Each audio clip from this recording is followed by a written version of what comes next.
Hi everyone, my name is Kelly. I am a dietetic intern recording this training on behalf of Melissa Manning, registered dietitian. This training is on the lunch and supper meal pattern for SFSP, emergency feeding during school closures. Objectives for this training. By the end of the training, you will be able to understand SFSP lunch and supper meal pattern requirements during a state of emergency, identify food items that can be incorporated into lunch and supper meal patterns. And once we've gone over that, we will practice applying this knowledge by identifying a compliant lunch or supper meal for emergency feeding during school closures. Looking now at the overview of a lunch and supper pattern for a complete reimbursable meal during these emergency feedings, we can break it down into 3 different steps. The first step is serving an entree that has 1 ounce equivalent of grain and 2 ounce equivalent of meat.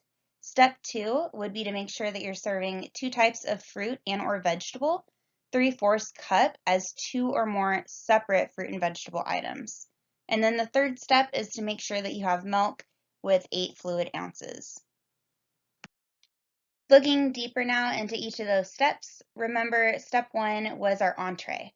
So with the entree, we're going to make sure that it's incorporating 1 ounce equivalent of a grain and then 2 ounce equivalent of meat.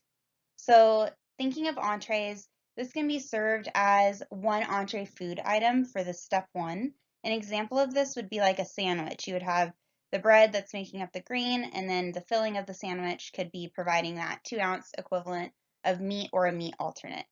A pizza would be another great entree example that would meet these requirements with the grain and the meat.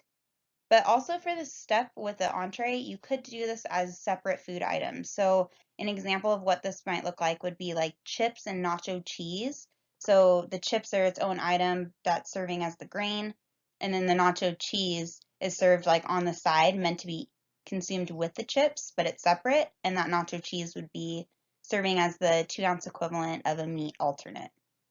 Another example of this would be like the crackers and cheese concept too. Okay, so we're still on step 1 with that entree step. So whether you're choosing an entree that is 1 food item or you're taking the route of providing 2 separate food items like the cheese and crackers idea, you need to make sure that the 1 ounce equivalent grain that's being provided in that entree is whole grain or enriched. And important to keep in mind are that cookies, vanilla wafers, cereal bars, breakfast bars, granola bars, donuts, cakes, or brownies, or really like those sweet items that come to mind, are not allowed when we're setting up our pattern for lunch or supper meal requirements.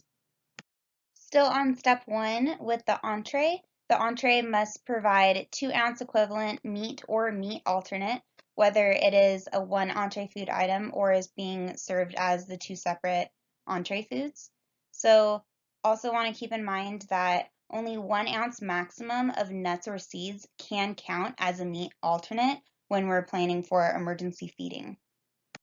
Moving on to step 2 for planning lunch and supper meal pattern requirements during emergency feeding. Component 2, fruits and vegetables. You must serve 2 types of fruit and or vegetables so that it totals to 3/4 cups served as 2 or more separate fruit and vegetable food items. Important to keep in mind, 100% fruit or vegetable juice can only count for half of that 3/4 cup requirement. So it can count as 3/8 cup. Dried fruit and raisins count for the actual volume served instead of double. So for example, those dried fruit packages that are 1.1 to 1.3 ounces are only going to qualify for about 1/4 cup. And then lettuce just transfers straight over though. So lettuce counts directly as that volume served, where half a cup of lettuce would equal half a cup of a vegetable. So step 3 consists of component 3, milk. You're only required to serve 1 type, and here on the slide we have many different types listed as different options. And then any sort of milk substitute must meet the minimum nutrient standards. And for whatever reason, if you are not able to obtain fluid milk due to an emergency, feel free to contact the CDE school nutrition programs. We have their email provided here on the slide so that you can request a waiver and they can assist you with this. Now that we've gone over what a lunch or supper meal pattern looks like during emergency feeding, it's time to apply and test your knowledge. So here we have an example of a lunch or supper, and we see that there's the grain with the bread, there's an apple for a fruit, milk, and then we have the tuna provided. So is this a compliant lunch to serve? The answer is no, because there is only that apple being served. It's missing another fruit or vegetable. So if we added another fruit or vegetable to this lunch or supper, then it would be compliant. Moving on to our lunch example number 2. Here we see that there are chips being served and the nacho cheese. So we remember that this was an example of an entree with 2 separate entree items that come together to make one entree. There's grapes for a fruit serving. We also see salad for a vegetable serving. There's beans for a meat alternate along with that nacho cheese. Those are going to kind of partner together. And then there's also milk. So keeping in mind what we've gone over in this training, this would be a compliant lunch or supper to serve.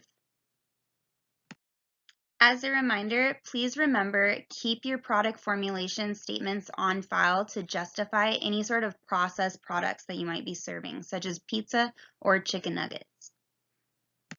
Thank you for your participation in this training brought to you by My School RD.